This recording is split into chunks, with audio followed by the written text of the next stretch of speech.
Alas 5 na ng umaga, time for devotion. This is our home life group.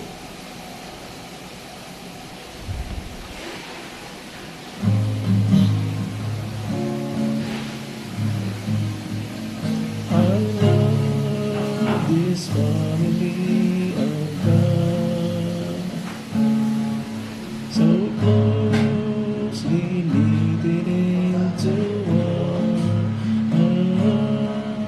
They've taken me into your heart, and I'm so glad to be a part of this great family.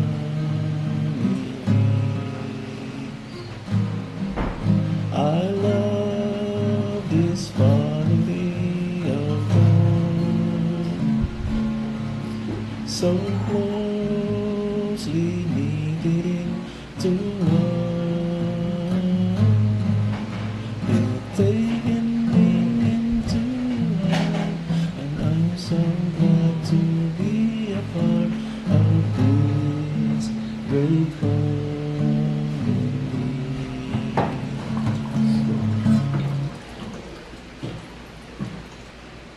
Thank you, Lord, for this day. Gabayan na po kami sa pag-aaral ng iyong mga banal na salita. In Jesus' name, Amen. Hebrews chapter 6. Kunin lang natin yung pinaka-key.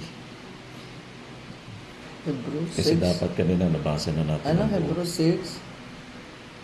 6? Actually, buong chapter yung nabasa na natin. So, kunin na lang natin yung key verse. Verse 1 at saka verse 19.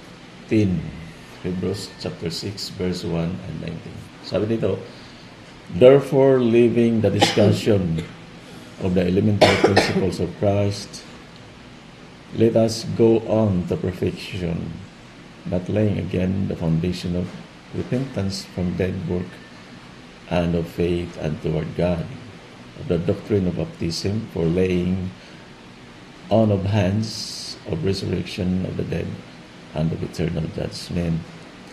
So, kunin niyo pala natin yung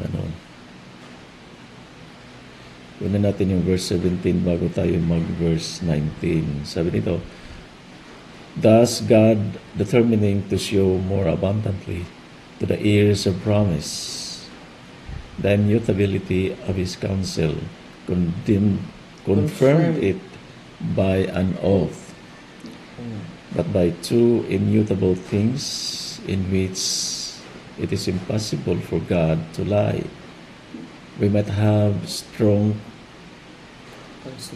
consolation who have fled to refuge to lay hold of the hope set before us. Tapos yung pinaka-verse na Hebrews chapter 6, verse 19. This hope we have an anchor of the soul. Last verse. Verse 19.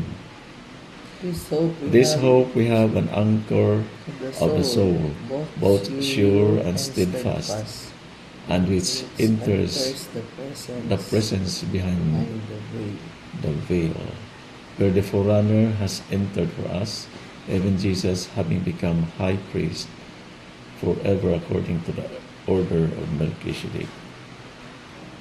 Ito yung theme verse ng buong taon kasi ito yung binigyan Pastor Dave noong anniversary. Anchor. Faith. Ibig sabihin yung ating pananampalataya ay nakaangkla o nakakabit sa Panginoong Hesus. Para sa barko, yung angkla ay nakababa yun at nakasabit doon sa bato para yung barko ay kahit na anong hangin o alon ay hindi siya matatangay. So, ganun yung angkla. Ang maganda dito, sa pagkakinuha natin yung context sa Hebrews chapter 6 ay ganun yung nais ng Panginoon na yung ating pananampalataya ay naka-fix sa Panginoon. At sabi doon na verse 1 na hindi na tayo dapat sa elementary teachings. Ano ba yung mga elementary teachings? Yung doctrine of baptism, laying of hands, resurrection of the dead. Mga basic yun salvation doctrines. So, siyempre hindi naman natin iiwasan yung mga ganong topic, lalo na kapag mayroon tayong sinisiran. So, sa basic ka talaga. Pero kapag medyo matagal ka na, ay dapat hindi lang gatas ang ininom mo, kundi may kasama ng karne. Ngayon marami nang na-high blood. So, hindi na rin sila makapagkarne. Gulay na lang. So, sa mga naunang sulat nga ni Paul, huwag namang palaging gulay kasi manghihina ka rin. So, balance din, no? Balance din. Dito ay meron binigay na pangako sa atin ng Panginoon na i-bless tayo more abundantly sa verse 17.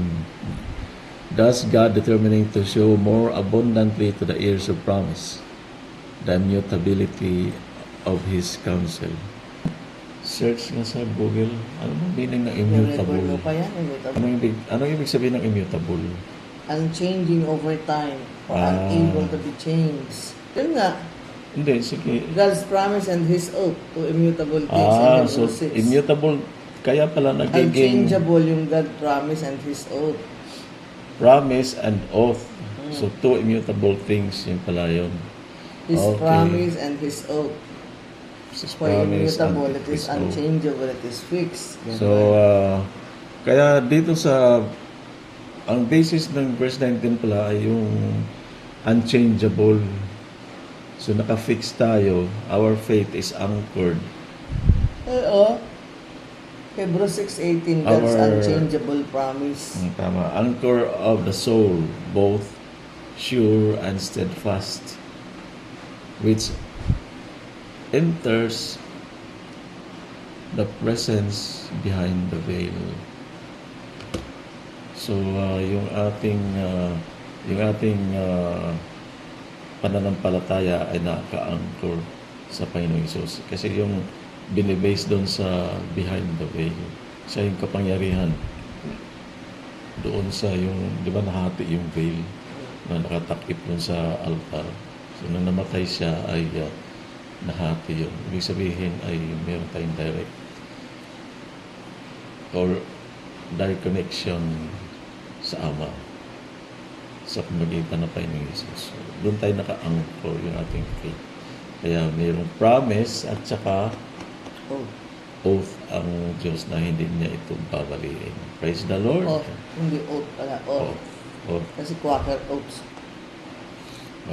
Praise the Lord Jesus. Maraming salamat Panginoon sa mga salita sa araw ito, Panginoon. Tuloy ka sa manununog at pagkakas din sa sugal. Mga salamat Panginoon sa pagdugong sa amin. Hindi ko naman nanatiling bata sa pananampalataya. Bagos kami ay lumago at naging balance ang aming nutrition, lalo na spiritual, ugan. Pagdugong mo kami yan din sa Angeles and Divine Spirit sa Susin.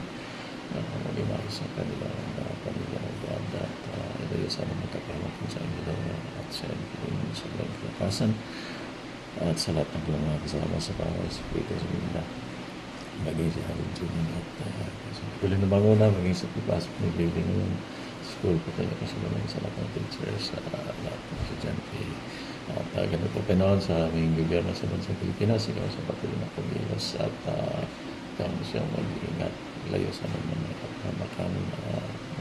magkaroon ng smooth transition ng power ng President pagdating na panahon na yun. At ganun po po na thank you Lord sa progress ng bansang Pilipinas sa likod ng mga pagsubok, ang mga trahedya na ito ay kalamitis natin na pagkanta. Sa lahat ng aming kamag-anak at kaibigan, kayong patuloy na matagpo sa lahat ng pangailangan at sa Lord kami rin ikaw sa pili na magpala sa lahat ng mga kasama at mga panalangin pagpapinigay din Jesus. Lord God, maraming salamat ng Lord sa mga ito muli sa iyong pag-iingat sa buong magdamag ng noon. Maraming salamat po. Salamat sa kapahingahan. Thank you po Lord sa mga ito. lumapit po kami sa Panginoon. Patawarin po kami sa aming mga pagkukulang o kasalanan. Yes, Lord. Kami may karapat-dapat na tumawag sa iyo. Kami karapat-dapat kami tumanggap ng mga blessings po. Lord, sa ito Panginoon, tataas po namin lahat po na aming mga gagawin. Kami po ay yung pangunahan sa aming pagpasok, lahat ng mga teachers, mga mag-aaral, Panginoon, dahil po sa magpala at mag-iingat sa bawat isa. Gawin din, Panginoon, kay Angeline, kay Angelo, at sa mga apo namin, Panginoon. Kaya tapos sa Panginoon ang program na Regine araw ito, Panginoon, sa kanilang celebration ng United Nations Week. Kayo po ang ingat, Panginoon, sa mga batang ito, Lord God, sa mga teachers nila, sa mga parents sa pagpunta sa gathering. Ligtas mo sila, Panginoon, at ilayo sa anumang gawa ng kaaway, sa anumang panganib, Panginoon, at tuloy mo silang hawakan. Diyan din po, Panginoon, sa araw na ito, sa exam ng mga bata, kayo po, Lord, ang magbigay ang katalinuhan sa lahat ng mga bata na ito, Panginoon. At sa aming pagpunta mamaya, Panginoon, sa wake ni GR, Lord God, ingatan mo po kami, Panginoon. Mag-ingat sa aming sasakyan, sa aming sa magdadrive, na si Ma'am test tayo, Panginoon. Ingatan mo kami at balik na rin po kami ng safe and sound.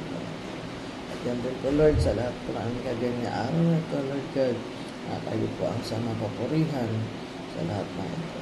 At Lord, din po sa mga blessings, sa patuloy pinagkakalog sa amin, maraming salamat po sa mga pagkain, sa mga blessings pinagkalog mo sa amin, sa umaga at Panginoon, maraming salamat po. Dalangin naman, Lord God, na ito yung pakalinisin, doon po ito malakasan sa araw na ito. Iswas in Jesus' name, Amen. Hallelujah. Bilang karagdagan, Panginoon, ang ipundalayo lahat ng mga kasama sa life group, lalo na sa Brixton, magdagdag po sa mga pala sa natin sa pangalan sa palangin, Jesus' name, Amen.